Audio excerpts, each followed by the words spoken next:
Hi, this is Cassie Brighter, and we're having the sex talk. And I'm here with Erin Tillman, who is the long-time dating advice girl in Los Angeles. Only in Los Angeles or globally? I mean, globally, but I live in Los Angeles, so yes. Okay, cool. But if you're in Taiwan, feel free to contact her. The dating advice girl, and she's also the author of the Consent Guidebook, which is an essential thing that you should read if you're getting familiar with consent guidelines. Hi, Erin, how are you? I'm good. Thanks for having me, Cassie. I want to actually start us off talking about your dating advice work. One of the questions that immediately comes to mind is, who are you seeing largely today? What's the kind of person that comes to you today? So typically my clients are newly single and a little bit clueless in terms of where to begin. My clients have been removed from the single life for a long time. And so they're like, where do I begin?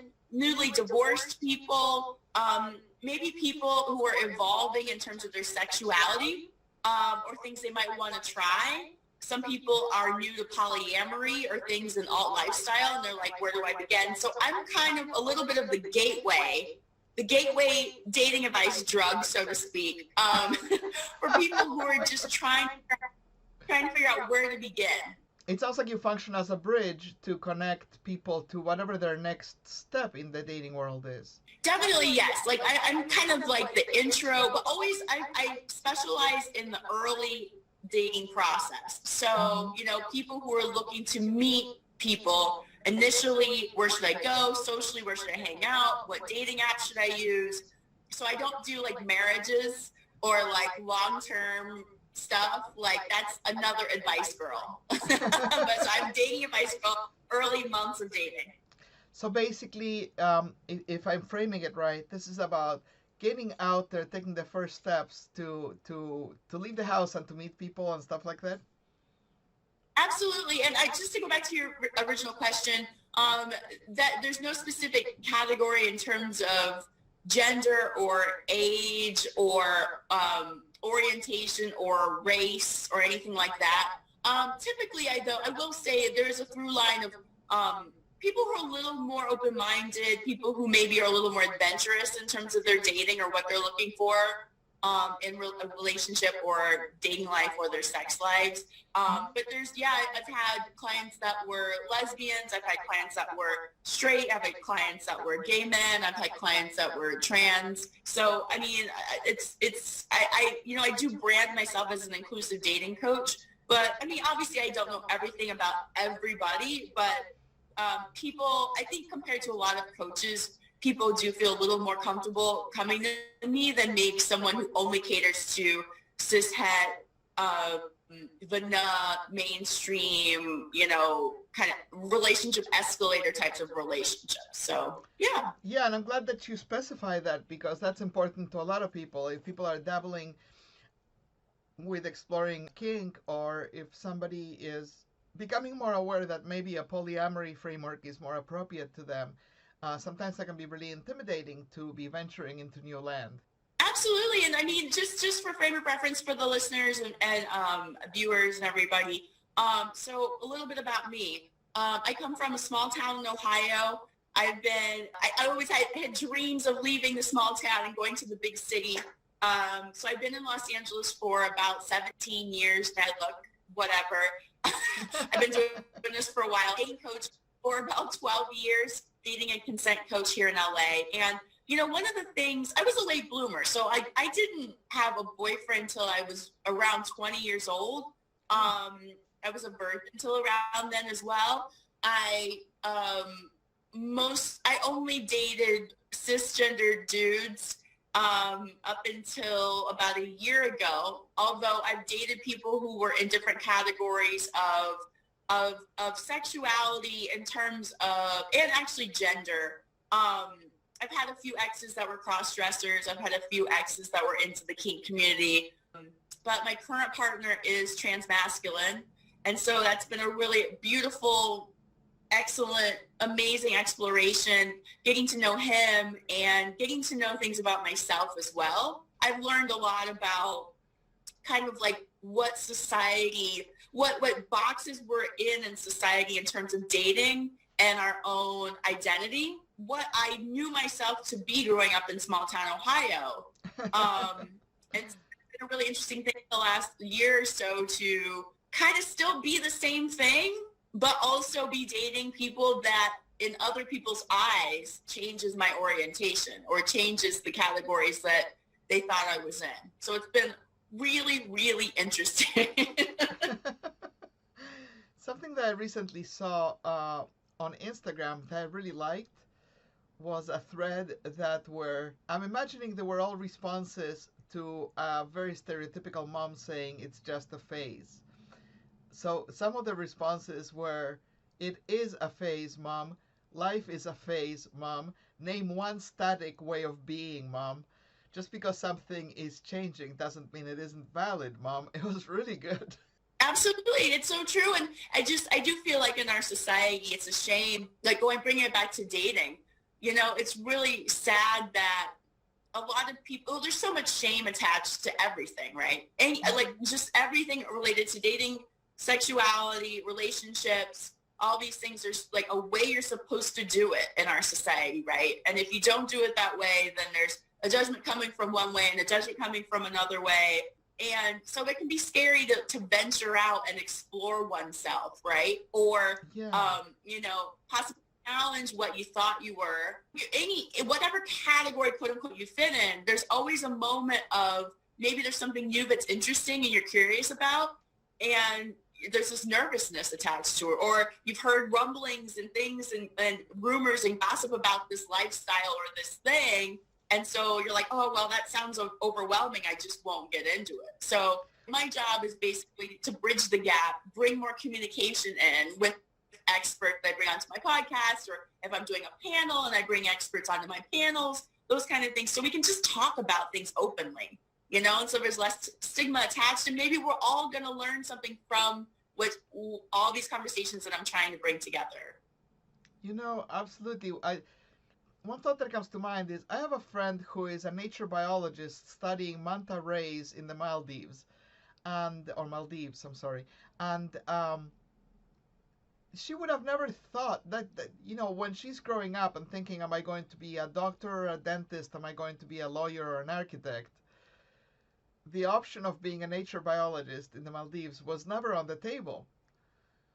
So sometimes you have callings, you have aspects of your personality. Somebody might be inherently kinky, but if anything, the only thing that's offered to them in terms of sexual relationships and romantic relationships is a very vanilla kind of a world, then they might never get to see that blossom in them, and they might feel like incomplete in some way, but they wouldn't know how. And I encounter that all the time. People that were content in a monogamous framework, but divorcing in their 40s, suddenly realize that being solo poly is much more agreeable to them. Finding these things can be really startling, and realizing that there's a bigger world out there can be really startling. Yeah, I agree with you. I just want to say really quickly for everyone listening who might be looking for something more monogamous or traditional, that's not to knock that. That's a very valid choice as well. I think that there's just a little more stigma attached to things that aren't traditional in society's eyes. And so, for me, at least with my coaching, it's usually people who are coming from something traditional and want to explore something else. And there's all these emotions attached to that. Whereas, of course, there are emotions attached to things that are more traditional. It's really hard to date in the straight cis world. It's hard to date. It's just a mess in this. I come from that world, and this could be controversial to say, but in some ways, I still consider myself to be straight. Well, you're a woman dating a man.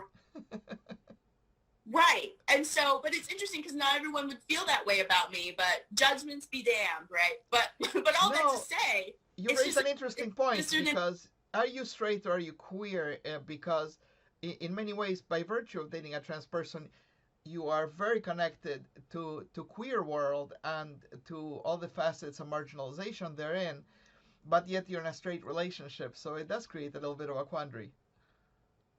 Yeah, it is a quandary. That's a good word. So all that to say, though, whatever I hate the boxes and categories because I think that they can be kind of limiting. But for this conversation, whatever box or category you fit into is great. I just help people, I help empower my clients to feel comfortable in whatever box they feel like they're in, and meet other people who are in those boxes as well. Oh, I like the way you worded that. And I was thinking, yeah, let's first of all acknowledge the fact that, um, and it's kind of funny because I'm being reminded the way that we're talking. I'm being reminded of a Seinfeld episode where they kept saying, "I'm not gay." Not that there's anything wrong with that. And so Yes, yes. we find ourselves saying, "Well, I'm not straight or cis." Not that there's anything wrong with that. Yeah, but well, and I seriously, think yeah. that partially that comes from, again, like, I was just back in Ohio for the holidays, and I think it comes from a place of people who are not as marginalized, feeling like they're being excluded. And so because of that, though, because I'm in touch with a lot of people, I have a lot of people in my life who come from a more mainstream relational structure. I don't want to forget about those people either. If I'm truly going to be inclusive, for me, it's important to include everyone, including the more traditional categories. And Um, I'm going to so, spring off of that point, yeah, and I'm going to say the paradigm that we're talking about, the framework that we're talking about the way you can steer people, especially people that have been maybe in a bubble of relationship for many years, and then they're trying to discover new lands, discover what's out there, and the world has shifted, right?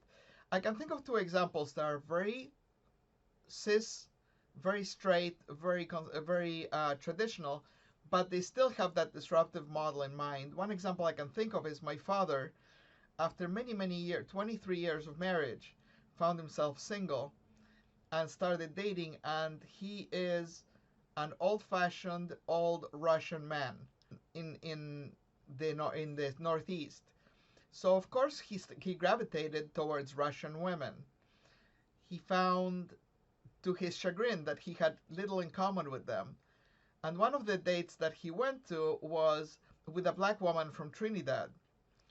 And they hit it off amazingly. And he was really confused by this and really startled by this because he knew the checkbox in which he belonged. He knew the cubbyhole where he belonged. He was looking for the Russian women. And he actually told her that the cultures are too far apart and that it's too difficult and too different. And he broke up with her, and then he went back to her with his tail between his legs. And they've been married oh now, wow, yeah, over 17 years. So that's oh one my God, example I can think of. we've never talked about. That's very interesting. But see, but it just goes to show that, I think we need to be more open in terms of who might be a good partner for us if we're looking to partner with someone, or just even if you're looking for a sexual partner, whatever it is. I think a lot of times we can limit ourselves and limit our choices because of, this is the way I always did something, or this is the type of person I always dated, so I'm going to stick with that. And I was kind of in that myself. If I was not open to something different, I wouldn't have met my partner. Mm-hmm. Um, and I think it's just really, I think it's, you mentioned bubbles. It's really important to have our bubbles in terms of protection and feeling safe, but also I think it's important to get outside of our bubble. I think we're onto something. My last partner told me quite openly that they don't like children and they would never date a parent. And I'm a mom, so we found ourselves dating, and my partner ended up being really bonding tightly with my children, which was very surprising to them. Yeah, absolutely. That's a beautiful, beautiful thing, And so, yeah, in 2020, how about this? Hashtag be more open in Yeah. 2020. Oh, that is fantastic. I really like it. I was going to ask you, and we've basically just stumbled all over this thing, so we might just add a little icing on the cake because we already covered a lot of ground. But the question that I was going to ask you was, how has the paradigm changed? How has the dating world changed in the years that you've been doing this work? Well, it's interesting. I was just at a meeting, a networking event earlier today, and someone asked me that question. They're like, gosh, you've been doing this for 12 years. Like, that's crazy. I'm like, yeah, this was before Tinder, everyone. Before Tinder, BT, before Tinder, which is not like, it's crazy to think it's like, I don't really feel older or older until I start thinking in terms of that. Like, before this thing existed, I was doing this. Like, that's so crazy. So things have changed so much, you know? I mean, dating apps are huge. I know, I'd say about half of the couples I know and half of the clients I've worked with have met their partner on some sort of dating app or online dating platform. Yeah, I mean, that's the huge change. I think that there's so many things. I mean, I think that the Me Too movement has adjusted how we date, how we meet people, how we have sexual interactions, intimate interactions with each other as well. We're a little more cautious, thankfully, which is great. That's a great byproduct of the Me Too movement for sure. We're a little more, we'll take a second and pause and think about our actions or, you know, our sexy, suave moves we're going to make, and consider the other person a little bit more, which is amazing, right? I love that we moved into a more collaborative kind of a format instead of the idea that the man courts the woman and that the woman is more passive, and that now it's more Burning Man, kind of, we build something together. Right. I mean, to your point, the other thing that's changed quite a bit, especially, like, I love speaking at colleges because the kids are all right. Like, the kids, young, young millennials, young post-millennials, that younger age bracket, they aren't perfect, but they really are more open to some of these ideas than when I've worked with older generations. Sadly, they're just, I mean, I'm a little more fixed in my ways, right? They're a little more fixed. It's a little harder to learn new strategies or new ideas around what I can't just like touch someone here if I want to in terms of consent. Whereas younger people are a little more open to that. Oh my gosh, I speak to my 18-year-old son, and even when he was 17, it's really amusing to me the commonplace concepts that he touches on as just like, well, you know, this is a given, right? And at 17, and I think of my world when I was 17. His best friend is a lesbian. His other best friend is a cis hetero guy. In his circle of friends, there's a couple that started out in high school as a gay couple, and then one of them transitioned, and they became a straight couple, and then in senior year, the other one transitioned, and now they're two lesbians. There's two gender queer people. Wow. This is in his immediate circle of friends. And this straight heterosexual guy is in a kink subdom relationship with his girlfriend at 17. And I'm thinking about this, and I'm thinking, how do you all know these things? I mean, they know because of the internet, because of the internet, but also they're learning too. But I like that it's amazing that there's such a place of it. They feel comfortable exploring and learning about these things. Of course, they don't know everything at 17, but they know enough to like want to like learn more. Their whole paradigm, their whole framework is so much more open and so much more rich with possibility. And there's something beautiful about being able to know yourself at a young age, being able to. I had a roommate who had a 5-year-old child, and she was a very young woman. I mean, she's still out there in the world. They're just not close to me anymore. But she had her child at 17, and the reason why she had her child at 17 is because she was deeply kinky. She was deeply submissive, and she was a masochist. And for a 17-year-old girl to be aware of this is frightening and shaming and terrifying. And there's no pride for kink people. There's no coming out for kink people. So she had no way of expressing this in life. And then she met this guy who used her and left her pregnant. But she clung to him like crazy because he would relate to that aspect of herself that was so core to her identity. And I felt so sad for her because she felt so limited in her self-expression in life. Now she's blossoming and she's changing, yeah. Oh, no, that's great to hear. It's hard because, you know, that for me, what comes up for me is education. And there's such a lack of sex ed. There's such a lack of just general educational resources around all of the things you could be and all the ways you could live in your relationship life. Mm-hmm. You know, the roles you can play, what kind of partner you want to be. That's another thing that I help clients with. It's just figuring those basic things out. Like, first of all, who am I? Who am I? What does that mean? Like identity on all the levels. And then, okay, now we can hone in on where we could possibly go to finally meet these people. But it's hard. That's a young age. Like you said, I mean, you know, your son is exploring and has an amazing group of friends who are doing all the things and living all the life. But it's hard, especially if you are in a smaller town or just you're not as connected to those resources. If you don't have friends who you can talk to and you know, geek out about this stuff with, you know, it can be very isolating. And that's when potentially scary choices can be made, you know, and that's why I feel like everything goes back to consent in some way. Sex ed and consent, it's so important. Education just on all levels is so important. It saves people's lives, not to get deep, but it does. It can literally be the difference between someone being like, there's no hope, to, oh my God, there is hope. There are people like me out there. Oh my God, there's things, there's something over there that looks amazing, and I want to do that. And so I'm going to keep pushing because I see a light at the end of the tunnel.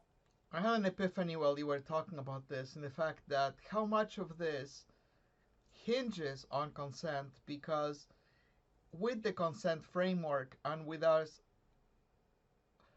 working away from this vagueness culture, this coyness culture that we grew up with, this vagueness that where we're not going to discuss the things, would you like to come upstairs to listen to my record? It's kind of BS that we would say to I would like to have sex with you with the frankness that we talk about it today. That enables us, yes means yes, no means no, really enables us to experiment and explore and discover aspects of ourselves that would have been terrifyingly unsafe without the consent model in place. Right. Absolutely. 1,000,000%. Yeah. So, I mean, consent has always been, you know, it's interesting because even I was saying to someone the other day when I was writing my consent book, here it is, the Consent Guidebook. Yay. The consentguidebook.com. There you go. You can check it out. And it's on Amazon and all the things. But I was talking to someone about when I was writing my book a couple years ago, and I had always been someone who was like, you know, I haven't had much trauma in my life. I've not been violated really. And as I was writing the book, a couple specific incidents came back to me, and I was like, no, there were like a couple things that happened that I totally forgotten about, that were really not okay, and were, I won't say it was necessarily in the category of violence, but definitely like huge violations of my physical person. And you know, and it's funny how sometimes we forget about those things. And I mean, I mean, in a weird way, I was like weirdly grateful that came up, because I was like, well, I can draw upon my experiences that I'd forgotten about. But also there was a sadness of like, gosh, I can't, so I'm in this category too, more than I thought it was. And I think there's a lot of people who, I've had a lot of conversations with people where they're like, yeah, I totally forgot about this thing, and then something triggered a memory. So I mean, and that's not gender specific either. I mean, that's cis men, that's more than we need, more than we know. A lot of trans people, a lot of minorities, I mean, it's just, you know, so there's a lot. I think it's weird because I hate to say it, I don't know the statistic overall, but I would say that in my life, most people I know have had some sort of consent violation or boundary, ranging from really not okay to like a crime. So on the heavier end, you know, and it's really sad. And so, you know, that's one thing that keeps me going, is just that why I haven't, sometimes there's so much I want to say. What I really want to say is, to conclude this part of it, is that it keeps me doing this because I know that I'm adding to the conversation around consent. It's clear that we're not done with the conversation around consent. Adults, especially from generation, no, we make assumptions that everyone knows everything or knows the basics, and not everyone does. And so I feel like what specifically the Me Too movement did is it kind of uncovered all of that, so that we're not in this weird just making assumptions and everything's fine because no one's saying anything about being violated, so everything must be fine. It's like, no, clearly some very bad things are happening. To bring it, to lighten the mood just a little, but also just for your personal life, it's just so important to know your own boundaries, and you can have sexy discussions with your partner about your boundaries. Like, yes, no, maybe lists are so great. So, 3 categories: yes, no, maybe, write down on paper. I'm definitely into this. Yes, I'm maybe into this, and then I'm definitely not into this. And you can totally do this like over like a glass of wine with someone and be like, "Here's my list. Can I see your list?" So fun. And that's like a really basic way and less stressful way to talk about boundaries going forward. So at least there's more communication. You reminded me of a website that I definitely would like to plug, and I have no affiliation with it whatsoever, but I just really like it, and I think the website is. I'm gonna verify that. If I get it wrong, it's gonna be in the description, but I think it's mojoupgrade.com. And nice. What you can do is you can go in there and you answer questions about things that you would like to try, you would be open to trying with your partner, or you do not want to try. How do you feel about somebody biting your nipples? How do you feel about tickles? How do you feel about flogging? How do you feel about piss play? Like, this is, it starts out with the more vanilla things, and then it gets a little bit heavier.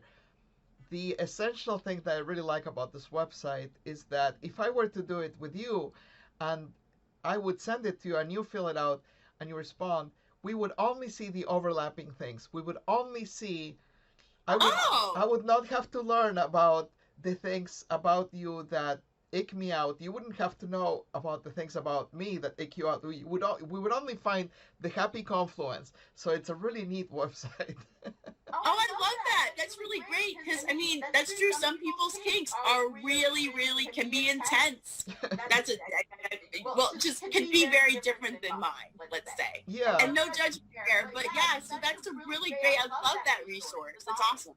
Yeah, I liked what you spoke about, the yes, the maybe, and the no. It's good to assess yourself that way. And I like the fact that we're talking about consent. I recently dared myself, I write on medium.com. Okay, I'm going to plug it. medium.com/@Cassie Brighter. I wrote an article which was hard to write, and I'm still uncomfortable calling it rape. And it's about a date rape experience that I had 8 years ago. And I generally was trying to class it as like, well, it was a consent misunderstanding, it was an accident, but no, it wasn't. It was a very deliberate consent violation that included penetration, so that is rape. It wasn't violent, I didn't feel physically threatened for my life, but I got raped, and it's just so uncomfortable to own that and to but I think that I've grown by admitting it and realizing how many things we endure, how many things we bottle up, and it's so great to live a life where we are more aware of our limits, more equipped with the language to communicate our limits and to talk about when those limits are violated. Absolutely. I mean, it's interesting. It's interesting that feeling of, well, the shame that comes up, and just almost like, no, that couldn't have been what happened to me. My batteries, my phone's gonna die is what's happening. Gotcha. But really quickly before it dies. That feeling of, oh my gosh, did that thing happen to me? That couldn't have been what happened to me. Am I in that category? Then you go back to the details. Anyway, I mean, I think we all have done it, right? And we go back in our minds of those incidents that have happened, and it's like, whoa, wow. And it's that realization that, oh no, that's what happened. And the wonderful thing about consent as a given is I had a wonderful date last night, and one of the things that made it wonderful is that throughout the evening, there was a constant kind of like, how would you feel about this? Is this something that makes you comfortable? May I do this to you? Would you make could you please do this to me? And it was such an open, frank kind of back and forth that there wasn't any kind of uh, oh my gosh, I hope I'm not transgressing, and there was no oh, I'm terrified that they might do this, because of course they would ask. So Well, and I just want to say really quickly, I'm really glad that you said that. One of the things that I've heard quite a bit in this consent conversation is, well, what if I don't want to have to ask for consent at every step? So in that, I think that in all of these cases, it's really important to communicate with your partners.